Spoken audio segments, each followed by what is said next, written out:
কেউ খোঁজ করেনি মানিকগঞ্জে ছাত্র জনতা অভ্যুত্থানে নিহত রফিকুলের। তার সাথে গুলিবিদ্ধ দুই শিক্ষার্থী এখনও কাতরাচ্ছে হাসপাতালে। ওদিকে নারায়ণগঞ্জে হতাহতদের পরিবারে চলছে শোকের মাতম। উপার্জনক্ষম ব্যক্তিকে হারিয়ে ভর করেছে সংসার চালানোর দুশ্চিন্তা। সর্বাধুনিক প্রযুক্তি ও সেরা মানের উপাদানে তৈরি আনফেল চেয়ার, ক্ষমতার নয় সমতার চেয়ার। একমাত্র ছেলেকে হারিয়ে মায়ের এই আহাজারি, কান্না থামছে না পরিবারের। জীবিকার তাগিদে বিদেশে যাওয়ার প্রস্তুতি নিচ্ছিলেন মানিকগঞ্জের শিবালয়ের রূপসা গ্রামের রফিকুল ইসলাম। গত ৫ আগস্ট ছাত্র জনতার অভ্যুত্থানে ডাক এলে তাতে সাড়া দিয়ে ঝাঁপিয়ে পড়েন আন্দোলনে, কিন্তু তাজা বুলেট কেড়ে নেয় রফিকের প্রাণ। নিহত রফিকুলের ১৪ মাস বয়সী সন্তান রয়েছে। সব সময় ডাকে বাবা বাবা বললে, সব সময় খুলতে ওই যে স্কুলে একটা ওর ছবি দেওয়া আছে, ছবি দেখে ডাক পারে সব সময়। ফোন দিলাম, ধরলো না। ২-৩ বার দেওয়ার পর ধরলো না। পরে একজন আবার দিছি, দেওয়ার পর ধরছে। একজন ধরার পর আমার জিজ্ঞেস করতে, আপনি কে? আমি কি রফিকের আব্বা? কয় রফিক তো নাই। আমার ছেলের আমি বিদেশ পাঠাবো, ইটালি পাঠানোর জন্য টাকা পয়সা জমা দিচ্ছি। সব কিছু হয়ে গেছে আমার ছেলের। রফিকুলের সাথে গুলিবিদ্ধ হন আরও দুজন। হাসপাতালের বিছানায় কাতরাচ্ছেন দুই কলেজ শিক্ষার্থী সাকিব আর ইউনুস। সেদিনের দুঃসহ স্মৃতি এখনও তাড়া করে ফেরে তাদের। এখনও ভাবি, এখনও আমার মনে আশঙ্কা যায় না যে আমি এখনও বাঁচবো কিনা।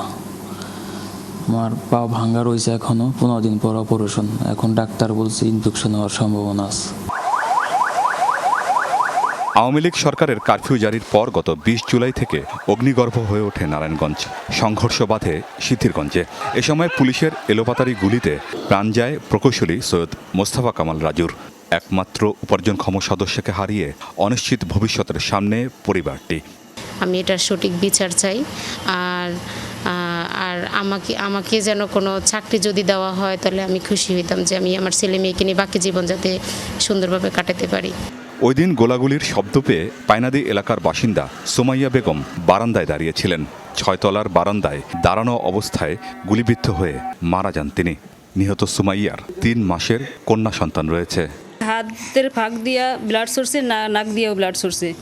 ওই মুহূর্তে লাগে সাথে সাথে ওর শেষ। ওই মুহূর্তের মধ্যে আমার একবারের জন্য কইতে পারলে না যে মা আমার মেয়েটা আপনার কাছে আমি আমানত রাখিয়ে গেছি, আমার মেয়েটা একটু চাইয়েন। আমার মেয়ে কিছুই কইতে পারলে না। আমি 2.5 মাস সাথে কষ্ট করছি এই সন্তান নিয়ে, আর মুহূর্তের মধ্যে সন্তান হালায়াতি চলিয়ে গেল। একই উপজেলার সিআইখোলা এলাকায় থাকতেন ভ্রাম্যমাণ হকার হজরত বিল্লাল। ৫ আগস্ট সরকার পতনের লং মার্চে ছাত্রদের সাথে ঢাকায় যাওয়ার পথে যাত্রাবাড়িতে গুলিবিদ্ধ হয়ে মারা যান তিনি। আমার ছেলেরা গুলি করছে, আমার জায়গা সিনার লেগে গুলি ফুলা মরছে। মৃত্যু যাওয়ার পরে হারা লাশ আর নায়গা দম করে, মানে আর অপারেশন রেখে দিব। তো আমি আর কিছু করতে পারতাছি না। তখন আমার সাথে আরও 2টা লোক আসছিল, হারা আগল রাগারাগি করে লাশটা বার করে আছে, কিন্তু লাশটাতে মারা গেছে। তার মৃত্যুর কোনো সার্টিফিকেট আমার দেয় নাই। আন্দোলনের সময় গুলিতে আহত হন নাজমুল হাসান, সানজিদা বেগম, হামিদ আলী সহ কয়েকজন। উন্নত চিকিৎসা দরকার, কিন্তু সংসার চালানোর দুশ্চিন্তাই এখন সবার আগে।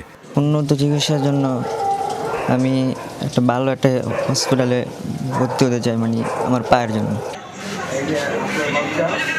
আমিন বাবু, যমুনা নিউজ।